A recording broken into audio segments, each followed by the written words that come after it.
Buenos días, familia, ¿cómo están esta mañana? Qué bueno verlos. Bueno, espero verlos en unos segundos cuando me prendan las luces. Pero qué alegría estar acá con ustedes. Hoy emocionado porque iniciamos un nuevo libro. Así que abra su Biblia en Segunda de Corintios. Para los que nos visitan por primera vez, en Semilla, si hay algo que no dudamos en hacer, que no vamos a dejar de hacer nunca, es estudiar la palabra del Señor pura, no adulterada. Y la manera en que lo hacemos es que vamos en ella capítulo a capítulo, versículo a versículo. Y eso me encanta porque leer un libro completo en su contexto, tratando de entender cómo la audiencia original recibía estas palabras, es una aventura hermosísima. Pero antes de ir a nuestro texto, yo necesito decirles algo importante. El de hoy en 15 son las elecciones de nuestro país. Y bueno, estamos muy contentos y muy agradecidos por el país en el que vivimos, en que todos nosotros podemos ir y ejercer nuestro voto. Pero quiero, debido a algunas noticias y preguntas inclusive que nos han hecho a nosotros, creo que es importante que, y bueno, si usted ha sido parte de esta comunidad por algunos años, usted sabe que nosotros no tenemos ninguna afiliación política. Nunca desde el púlpito le vamos a decir a usted o vamos a influenciar el voto.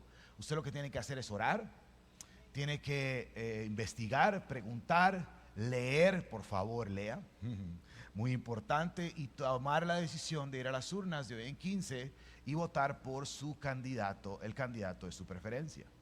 Nuestra iglesia no está afiliada a la Federación Evangélica Costarricense, con justa razón. Entonces queremos alejarnos de aquellos lobos que quieren manipular el pueblo del Señor para su propio beneficio, disfrazándolo de algo espiritual, cuando no es así, y lo que tienen es sed de poder, como dice la palabra del Señor. Entonces vaya libremente y alegremente. Si tiene alguna duda, puede buscarme al final. Tengo un folletito que darle, entonces no tengo ningún folletito que darle, no tengo nada que darle, nada más vaya a votar. Muy bien. Siempre tengo que decir algo que no tengo que decir, perdón. Muy bien, Segunda de Corintios, vamos a la palabra de Dios mejor. Ok, iniciamos un nuevo libro. Es importante ubicarnos en el contexto. Ok, vamos a ir hablando más del contexto de esta carta, pero esta es la última carta que Pablo le escribe a esta iglesia en Corinto. Hay una línea del tiempo que es necesario que sepamos, y básicamente es así. Primero está obviamente la visita de Pablo y cuando el evangelio llegó a Acaya y todas esas ciudades, y se establece la iglesia en Corinto. Pablo se va. Después Pablo recibe esta carta con algunas preguntas con respecto a la iglesia, y por esa razón Pablo escribe la primera carta a los Corintios. Entendemos también por el contexto del libro de los Hechos, el contexto histórico, es que Pablo termina yendo a visitar nuevamente a la iglesia en Corinto, como para ver cómo estaban las cosas. Después entendemos también por esta segunda carta que Pablo escribe otra carta que realmente es la segunda carta de la cual no tenemos registro. Y después Pablo escribe una tercera carta, que es esta segunda carta que vamos a leer. Qué enredo les acabo de hacer, ¿verdad?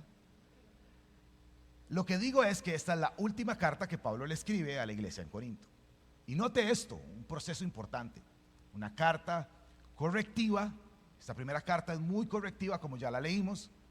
Esta carta es diferente. Esta carta es más una carta a un corazón abierto. Una carta con un corazón abierto. Una carta con dolor también. Una carta donde Pablo está atribulado por lo que la iglesia está diciendo y haciendo de él. Ahora imaginémonos por un momento, si usted, no sé, en el contexto espiritual, digamos que, Dios nos ha llamado a todos a servirle a Él. Y digamos que Dios te lleva a servir a un grupo de personas y estás ahí, se establece una mini iglesia. Uy, qué alegría arrancar una iglesia. Pero Dios te lleva a otras cosas, pero siempre pendiente de la iglesita que del grupo de personas que Dios te empezó te encomendó cuidar, y entonces estás chequeando constantemente. Entonces les haces una primera carta para corregirlos. Después los visitas. Después les haces una segunda carta, y después recibís noticias de lo que este grupo de personas está diciendo de usted. Y la pregunta es, para iniciar, es ¿cómo usted iniciaría la carta cuando recibe esta noticia? Digamos que, voy a ponerme yo, ¿verdad? Pero digamos que yo me voy de acá y Dios me lleva a otro lugar y después escucho lo que Semilla dice de mí. Y entonces dicen lo siguiente: nunca tuvo autoridad, es débil y mal predicador. Eso sí es cierto. No es constante ni confiable. La verdad es que no tiene mucha credibilidad como apóstol. Es más, es apóstol porque hay otros apóstoles más poderosos que predican mejor. Y la verdad es que creo que no merece nuestro apoyo, nuestro respaldo. Es más, parece que es inclusive hasta un líder sumamente débil y por eso no tiene plata. ¿Cómo reaccionaría usted ante la crítica y la descripción suya? ¿Qué tal si leemos los primeros versículos? Imagínese, usted tiene la oportunidad de escribirles algo. Yo estaría listo para exhortarlos de una vez, ¿verdad? Pero Pablo dice esto. Versículo 1 de 2 de Corintios capítulo 1. Pablo, apóstol de Cristo Jesús por voluntad de Dios, y el hermano Timoteo, a la iglesia de Dios que está en Corinto, con todos los santos que están en Acaya. Gracia y paz a ustedes de parte de nuestro Padre y el Señor Jesucristo. Oramos. Señor, gracias por esta mañana. Ponemos en tus manos este tiempo. Háblanos hoy, Señor, mientras que todos reflexionamos en las tribulaciones que estamos pasando y las tribulaciones que vamos a pasar, Señor, y también las tribulaciones que hemos pasado y cómo has estado con nosotros siempre, Jesús. Hoy transforma nuestra mente y nuestro corazón para poder depender correctamente y verdaderamente de ti, mi Jesús. Háblanos hoy, Jesús. Estamos atentos. En tu nombre lo pedimos. Amén y amén. A mí me sorprende bastante que Pablo, viviendo esa presión inimaginable, con grandes dificultades que ahorita vamos a hablar, con persecuciones y una crítica terrible, crítica destructiva por parte de la iglesia que él plantó, inicia la carta de esta manera. Una iglesia que cuestiona sus credenciales, que cuestiona su autoridad, y Pablo inicia la carta, les abre su corazón como vamos a leer y les dice gracia y paz. Yo definitivamente no hubiera escrito esto. Yo hubiera puesto así como a los chismosos y malagradecidos en Corinto, condenación y advertencias. Eso hubiera puesto yo. Pero Pablo dice gracia y paz. ¿Cómo reacciona usted ante la dificultad y la tribulación? Y también cuando se tiene que enfrentar ante los que provocan sus dificultades y sus tribulaciones. Porque una cosa es que una circunstancia me produzca una dificultad, y vamos a hablar de ello hoy. Pero también hay momentos en donde la dificultad está a la par suya. La dificultad duerme en su cama. Digo que están casados, ¿verdad? ¿Cómo reacciona usted ante eso? Pablo dice hoy gracia y paz. Y Pablo tiene una actitud, y esto es esencial esta mañana, familia. La actitud ante la mala intención, la actitud ante el dolor también, la actitud ante nuevamente la tribulación.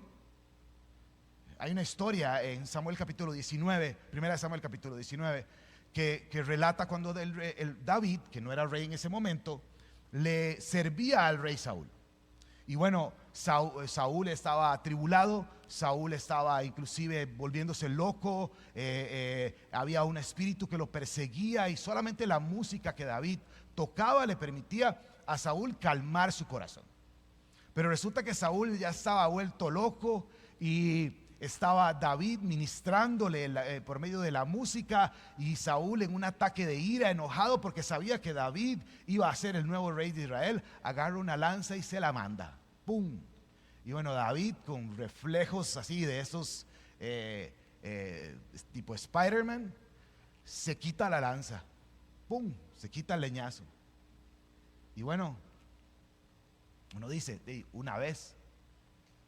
Pero resulta que tiempo después está otra vez David ministrando al rey Saúl, y otra vez el compa se vuelve loco y le manda otra lanza.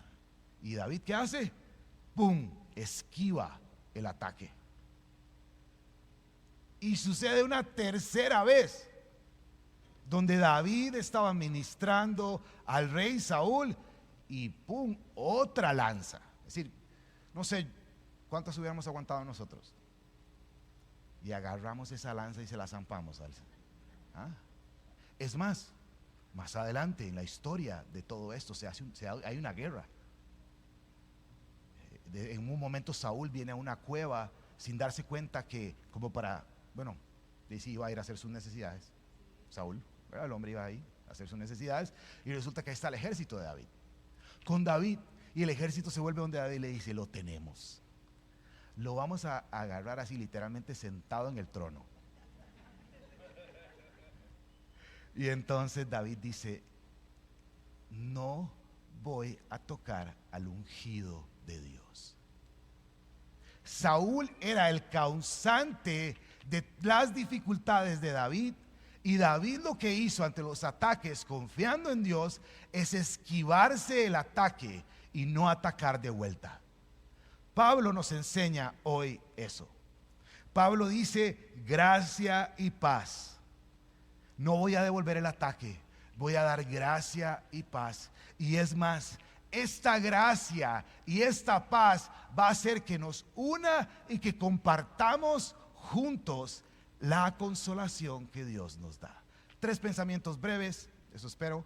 Las 9 me pasé un toque, ahí me tienen paciencia. 3 pensamientos breves con respecto a lo que el Dios de toda consolación le da a sus hijos. El primero lo vemos los versículos 3 al 4, y es que el consuelo de nuestro Dios en medio de los ataques y las dificultades, ya entendimos el contexto, el consuelo de nuestro Dios se comparte. Versículos 3 al 4 dice, bendito sea el Dios y Padre de nuestro Señor Jesucristo, Padre de misericordias y Dios de toda consolación, el cual nos consuela en todas nuestras dificultades, para que también nosotros podamos consolar a los que están en cualquier aflicción, dándoles el consuelo que nosotros mismos ya que nosotros mismos somos consolados por Dios. Note los absolutos. Nuestro Dios es el Dios de toda consolación, que nos consuela en todas nuestras dificultades. Y Pablo le está diciendo a la iglesia en Corinto en ese momento, y hoy nos recuerda a nosotros de que la consolación que nosotros recibimos la podemos dar a los demás. Me encanta esto. Él es el Padre de misericordias, Él es el Dios de toda consolación. Ahora, aquí hay algo interesante. Nuevamente, volviendo a los ataques, Pablo está diciéndole a la iglesia que él recibe toda consolación para compartirle a los causantes de su tribulación. Eso es sorprendente. Pablo les está diciendo, vea, yo he recibido tanta consolación de parte de Dios que yo quiero compartirla con ustedes, causantes de mis tribulaciones. Ojo la actitud en medio de la tribulación. Pablo fue consolado y reconfortado con Dios por Dios, y encontró en Dios el verdadero consuelo. Vos y yo también podemos encontrar esto en Jesús. Esto está disponible para todos nosotros. recibir el consuelo de Dios para poder ir y consolar a otros, inclusive cuando esos otros son los que están provocando mi tribulación. Pues no escucho un amén ahí, pero bueno, gloria a Dios. Esta es la parte intrigante, ¿verdad? Porque decir qué bonito, perdón, no es así. Es decir, qué alegría cuando recibimos la consolación de Dios en medio de un momento difícil. Pero aquí yo veo en la palabra de Dios, y espero que usted tenga la misma Biblia que yo tengo. Cuando me sacan una mormona por ahí, ¿verdad? Ahí me dice que yo recibo esa consolación para compartirla. Eso me habla de reconciliación también. Eso me habla que con la persona con la cual estoy distanciado, estoy lejos, nos hemos hecho daño juntos, hay algo que nos une, es la consolación que Dios nos puede dar. Esto no excluye también nuestros momentos difíciles y duros, y ahorita vamos a hablar más de eso, en donde nos sentimos desesperanzados y la consolación de Dios nos inunda. Pero lo primero que observo en este texto es que hay un propósito en la consolación. Estos pasajes son claves para los seguidores de Jesús. Me explica claramente la razón por la cual Dios permite que pasemos angustias y tribulaciones. Es para que podamos experimentar su bondad y compartirlas en medio de la dificultad. Usted conoce la historia de José en el libro de Génesis, ¿verdad? Es una historia que nos la cuentan desde la escuelita dominical. Josué era pues este chiquito de papi. José, perdón, sí, gracias. José era este chiquito de papi, sí me equivoqué el personaje. José, Génesis.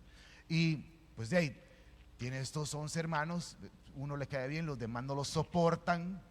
Y un día dice, vendamos a este chavalo. Y le decimos a nuestro papá que lo mataron. Lo venden como esclavo. Es llevado a Egipto. En Egipto encuentra el favor de Potifar y se convierte en el principal de su casa. Y bueno, ahí al momento va bien. Pero doña Potifar le echa el cuento. Doña Poti se vuelve loca y pues le echa la culpa a José. Y el pobre José, ¿dónde termina? En la cárcel. Y ahí está en la cárcel.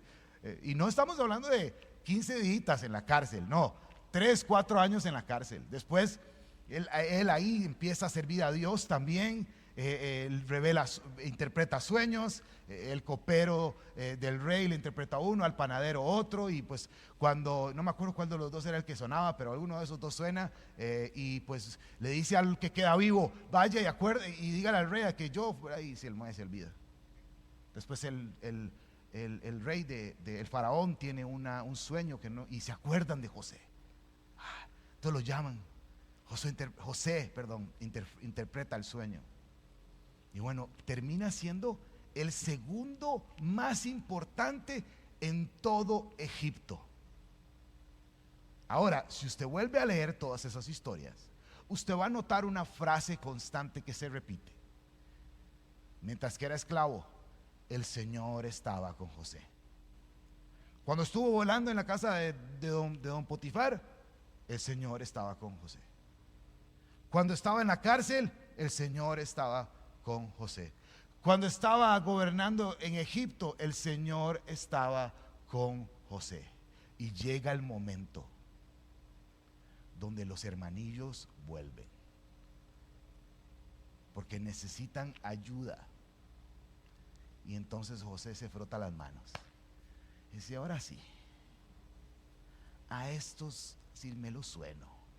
No, ¿verdad? Eso no dice la historia, ¿verdad? La historia dice que cuando Él se revela a ellos, hay lágrimas, hay consolación, hay perdón. José los vuelve a ver y les dice, ustedes me quisieron hacer daño, pero Dios me protegió. Y como Él recibió la consolación de Dios, Él puede darle la consolación inclusive a sus enemigos. ¡Qué reto! ¡Qué reto, familia! Porque gloria a Dios, porque aquí podemos reír con el que ríe y llorar con el que llora. Gloria a Dios. Pero también este texto nos llama a luchar por la consolación, a recibir la reconciliación de nuestro Dios para poder compartirla en medio de esa consolación. Porque esto nos lleva a nuestro segundo pensamiento. Porque hay un propósito importante en la consolación. Versículos 5 al 7 dice: porque así como los sufrimientos de Cristo son nuestros en abundancia, así también abunda nuestro consuelo por medio de Cristo. Pero si somos atribulados, es para el consuelo y salvación de ustedes. O si somos consolados, es para el consuelo de ustedes, que obra al soportar las mismas aflicciones que nosotros también sufrimos. Y nuestra esperanza, versículo 7, esto es clave esta mañana, familia, respecto a ustedes está firmemente establecida, sabiendo que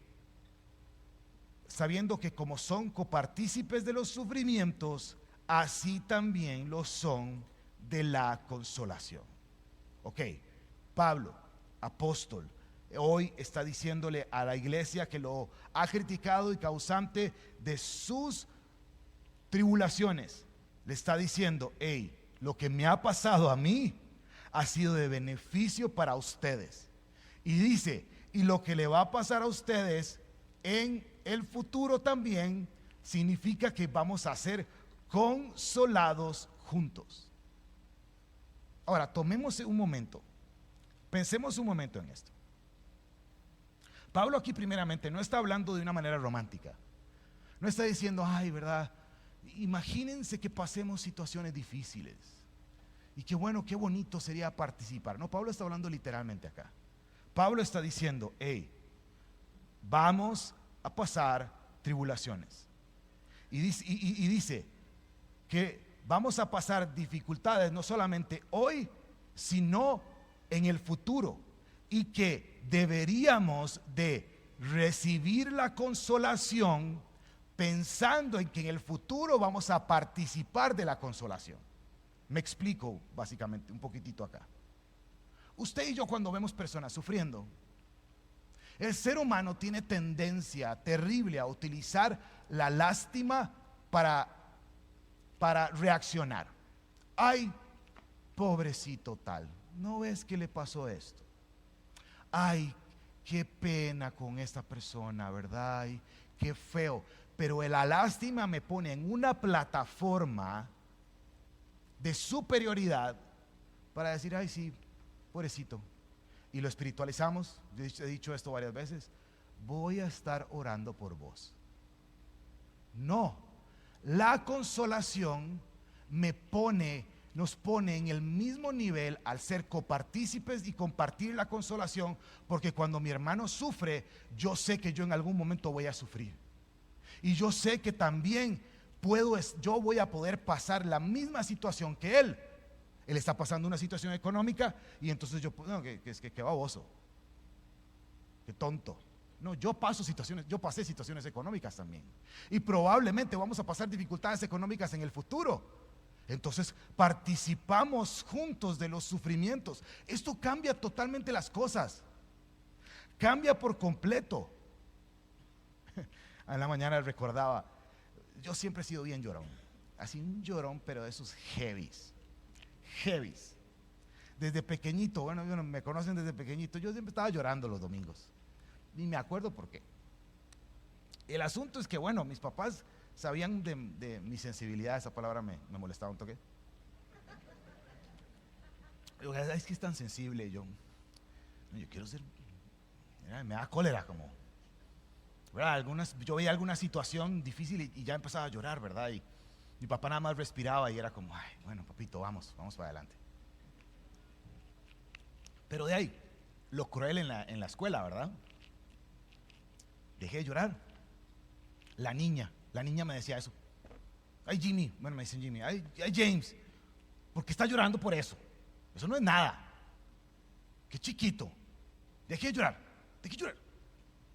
¿Qué es chiquito? Y ahí estaba Jimmy, bueno, yo, sosteniendo las lágrimas para no llorar, porque la niña de estudios sociales me iba a regañar, porque mi tarea estaba muy fea. Ocupó consejería, ¿verdad? Algo así ahí, para sanar esto.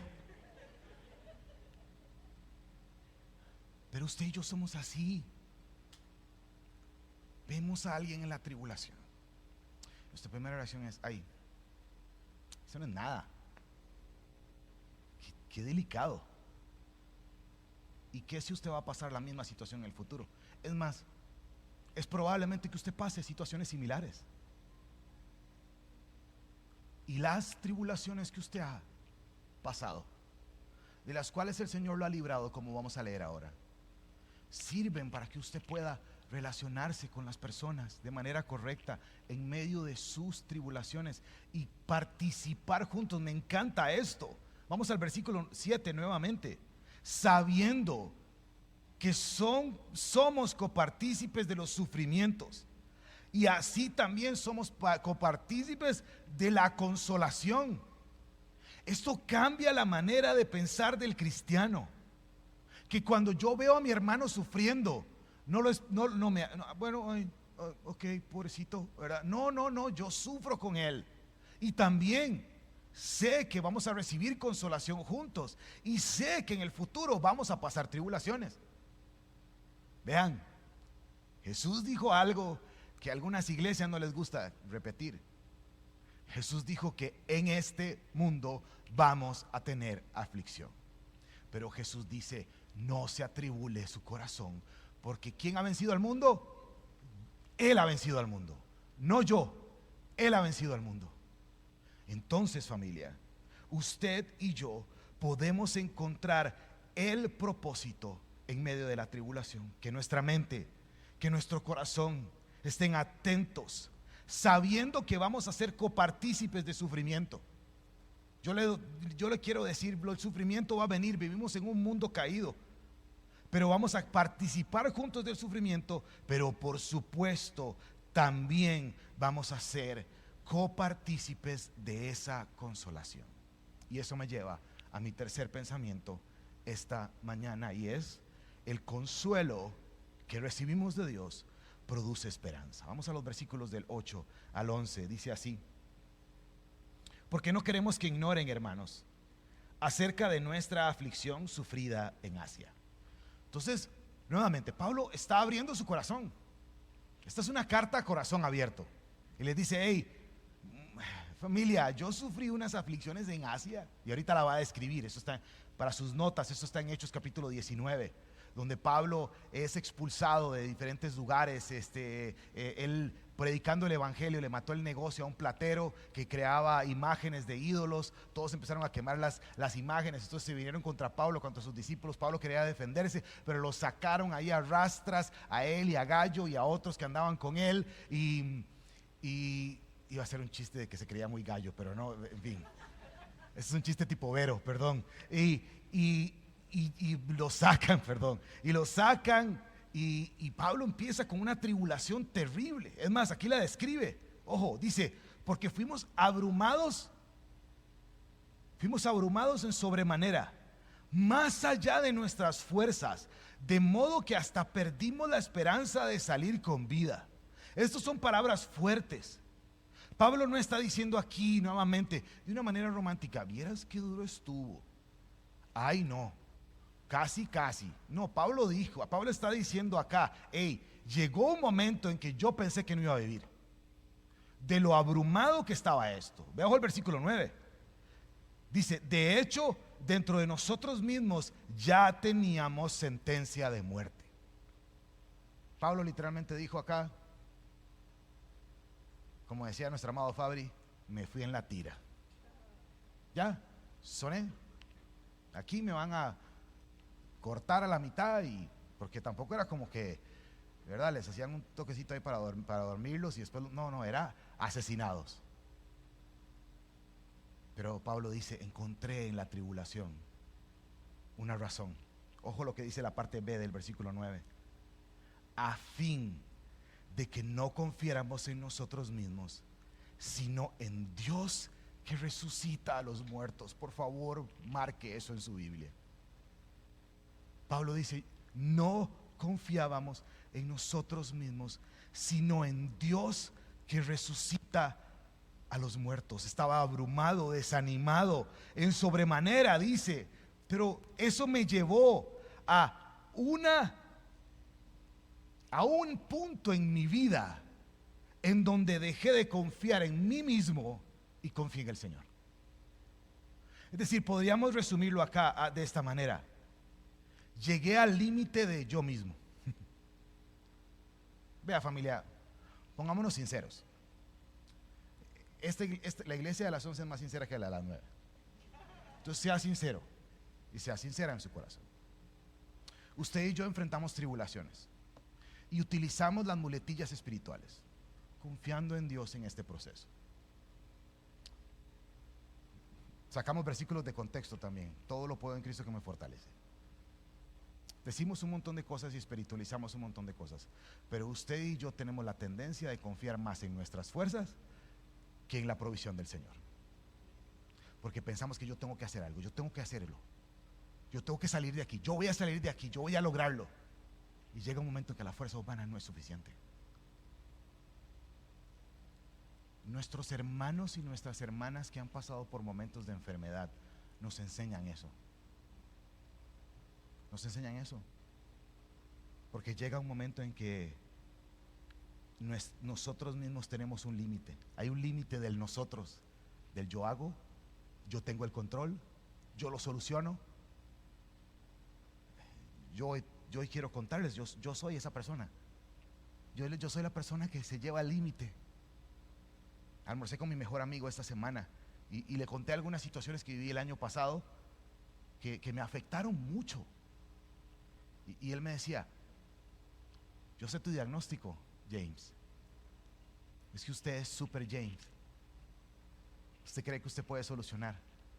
Usted cree que usted tiene que estar ahí. Usted cree que usted puede hacer. Usted cree que usted puede lograr. Y usted no es super James. Y mientras que decía eso, mi corazón se quebrantaba bastante porque estaba estudiando esto. Dios me lleva a situaciones para que nos demos cuenta que nuestras fuerzas nunca van a ser suficientes, que tenemos que darnos cuenta que hay una fuente de fuerza mayor que nos va a sostener en medio de las circunstancias más duras, donde estamos abrumados de sobremanera, para que podamos verdaderamente ser copartícipes con las personas de los sufrimientos. Hay una historia que me gustaría que invirtiéramos unos minutos en ella. Es una historia que está en el Antiguo Testamento. Es la historia de Jacob. Usted la ha escuchado. Jacob es el nieto de Abraham, hijo de Isaac y de Rebeca. Jacob nace y tiene un hermano gemelo. Y bueno, Jacob es el segundo en nacer. Pero este compa, desde que nace, quiere suplantar a su hermano. Es decir, este era un bichillo, Jacob. Lea la historia en todo Éxodo. El hombre sale del vientre de la mamá y salió de Esaú primero, el primogénito, y él tenía la mano del talón agarrada, es decir, con la mano le sostenía el talón a su hermano. Él quería nacer de primero. Venía guindando el compa. Es más, la palabra, el nombre Jacob significa suplantador. La mamá lo oyó y dijo: pues sí, suplantador. Y bueno, Jacob era un chiquito de mami. Era un chiquito de mami. La mamita le hacía todo. La mamita le cocinaba, la mamita le planchaba, la mamita lo cuidaba, la mamita le hacía todo. Y un día Jacob dice: yo le voy a robar la primogenitura a mi hermanillo. Y la mamá lo ayuda. Y bueno, se conoce la historia de lo que pasa. Y cuando pasa esto y él recibe la bendición de Dios por medio de su padre, la mamita le dice: no, mi amorcito, mejor váyase para que su hermanito se calme, y ya cuando se le pase la cólera, vuelve. Pues el hombre se va y se topa con uno igual que él, el suegro, Labán, y empiezan a tener un montón de problemas. El primer problema que tienen es que él se enamora de su hija Raquel, y resulta que Raquel era como de las menores, y él se la promete que trabaje 7 años por él. El hombre, Jacob, la pulsea para trabajar por el suegro, y pues de ahí viene la noche, viene la fiesta, el matrimonio. Yo todavía no me explico cómo sucedió esa situación, pero Jacob se despierta y vuelve a ver a la derecha y pues, ay, Dios mío, era Lea, no era, ¿qué se hizo Raquel? Y él lo engañó y le puso a la hermanilla mayor. Jacob se va y le dice: pero, sí, ¿por qué me pusiste de Lea? Dice: no, es que aquí tema es que usted tiene, no puedo permitir que mi hija menor se case antes que mi hija mayor. Y bueno, resulta que Lea estaba feíta, entonces eso era peor. Y no lo digo yo, lo dice la Biblia, ¿verdad? Por aquello. Eso dice la Biblia. Dice que era de ojos tristes. Y entonces, sí, Jacob vuelve a ver y ojos tristes, y el compa dice, ¿qué está pasando aquí? Si yo estaba enamorado de Raquel, que era la guapa, ¿verdad? Resulta que al final pasan un montón de otras cosas, termina, se casa también con Raquel, nuevamente, cosas que no es momento de explicarlas. Pero de ahí, recuerden que Jacob era un bichillo, y empieza a tener problemas con su suegro en los negocios. Y bueno, llega un momento, en fin, no quiero extenderme mucho en esto.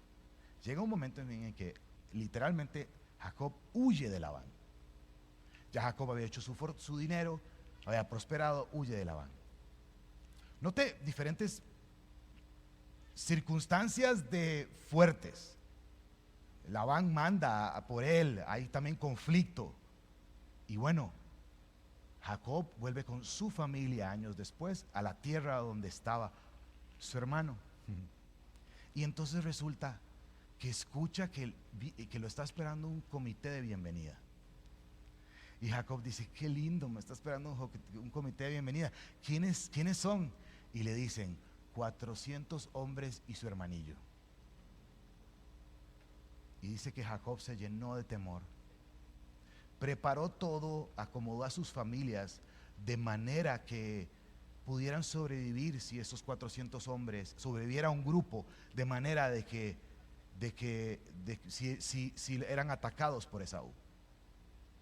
Y esa noche, esto está en Éxodo 32 por si estás tomando nota, y esa noche Jacob enfrenta un encuentro con Dios. Note, era el momento más crítico en la vida de Jacob, completamente atribulado. Podríamos decir que atribulado de sobremanera. Nuevamente construyendo Jacob todo bajo sus fuerzas. ¿Notaron? Todo bajo sus ideas, engañando inclusive para lograr sus objetivos. Y ahí se le aparece el ángel del Señor. En el Antiguo Testamento, no quiero durar mucho en esto, pero cuando vemos la frase el ángel del Señor, entendemos que esto es una cristofonía, es Jesús tomando forma de hombre, acercándose. Y el texto dice que pasó luchando Jacob con el ángel del Señor toda la noche. A mí también, yo necesito imaginarme cómo fue esa pelea. Me imagino como en The Matrix. ¿Se acuerdan en The Matrix? ¿Verdad? Cuando el compa tiene como el poder ahí y no sé por qué estoy poniendo ese ejemplo, pero ahí va. Y entonces empiezan a golpearlo y el de nada más empieza como a hacer así, bloqueando, ¿verdad? Y después se hace medio lado y como que empieza a bloquear. Yo me imagino a Jesús, ¿verdad? Jacob atacando y Jesús nada más aquí, ¿verdad? Y hasta que llega un momento en que Jesús de seguro dice, bueno, ahí ya. Y dice que le tocó la coyuntura de la cadera y se la desmontó. Pero Jacob le dijo algo: no te voy a soltar hasta que me bendigas. Y entonces Jesús le hace ¡pum! Le desmonta la cadera. La Biblia nos dice que Jacob cogió el resto de su vida, tenía que caminar con un bastón. Y ahí, ¿verdad? Después de sonarse a Jacob en el piso, derrotado Jacob, el ángel del Señor le pregunta: ¿cómo te llamas? Le dice Jacob. No, ya no vas a ser el que se apoya en sí mismo. Eso significa Jacob, el que se apoya en sí mismo. Ahora vas a ser Israel, que significa dependiente de Dios, gobernado por Dios. Y eso es lo que usted y yo necesitamos. Su historia puede estar marcada de un montón de dificultades, una tras otra. Y usted lo que tiene que hacer es rendirse delante del Señor, como se rindió Jacob. O tal vez el Señor necesita desmontarle la cadera esta noche y dejarle una marca para recordar quién es Dios, y dejar de confiar en sus propias fuerzas y decir: ya no voy a ser el que me apoyo en yo mismo, sino que soy el que dependo de Dios, gobernado por Dios. Pablo lo dice claramente acá. Volvamos a nuestro texto. Dice que todo esto pasó para que dejemos de confiar en nosotros y pongamos nuestra esperanza, esto está en el versículo 9, para que pongamos nuestra esperanza en Dios, que resucita a los muertos. Está su matrimonio muerto y sus fuerzas ya no acaban, no hay comunicación, ya no funciona esto, ya no hay amor. Decimos, Dios resucita a los muertos, Dios resucita matrimonios. Está su vida muerta. Usted siente que no tiene un propósito para vivir acá. Ha pasado preguntándose, pero ¿por qué me pasan aquí tantas cosas? Dios te puede resucitar hoy, darte un propósito en medio del dolor, para que recibas de su consolación y puedas llevar consolación a otras personas. Mi esposa ha hablado abiertamente en este lugar de las dificultades y los sufrimientos que ella ha pasado. Yo cada vez que las recuerdo me golpean el alma y el corazón, y mi esposa muchas veces se preguntó, ¿por qué me pasan estas cosas a mí? Desde pequeñita abuso, en adolescencia abuso, dolor, y tras de eso se casa con este idiota. Al principio del matrimonio yo fui un patán, y gloria a Dios que nos resucitó. Y mi esposa ahora puede relacionarse con las chicas que han sido golpeadas, que han sido abusados, porque ella ha estado ahí, porque ella ha recibido la consolación de Dios para poder darle la consolación a otros. Su circunstancia, su enfermedad, su dolor, su lamento es de bendición para las personas que también están en lamento. Esa es la explicación de por qué pasamos tribulaciones. Y eso nos llena de esperanza, sabiendo que Dios en medio de las circunstancias duras de nuestra vida va a caminar con nosotros. Esa es la invitación, a que hoy, esta mañana, camines con Jesús en los momentos buenos y en los momentos malos, en los altos y en los bajos, porque sin duda alguna Él nos va a llevar a buen término. Versículo 10, acompáñenme, ojo esto, dice: el cual nos libró de tan grande peligro de muerte y nos librará, en quien hemos puesto nuestra esperanza de que Él aún nos ha de librar. Note esto, me encanta. Nos libró pasado, nos librará futuro. Aquí hay un buen ejercicio que usted y yo podemos hacer. Tome un momento en el día, escríbalo. Si es visual, escríbalo. Escriba los momentos en que usted ha recibido consolación del Señor. Yo estoy seguro que usted tiene múltiples historias de cómo el Señor lo ha librado, cómo el Señor lo ha consolado. Y recuerde eso. Jacob cogió toda su vida, porque recordó ese momento en que Dios le cambió su nombre. Ya no más apoyarme en mí mismo, ahora soy gobernado por el Señor. Quiero invitarle a que esté de pie conmigo. Invito a los chicos de la adoración para que podamos terminar un momentito adorando a Dios.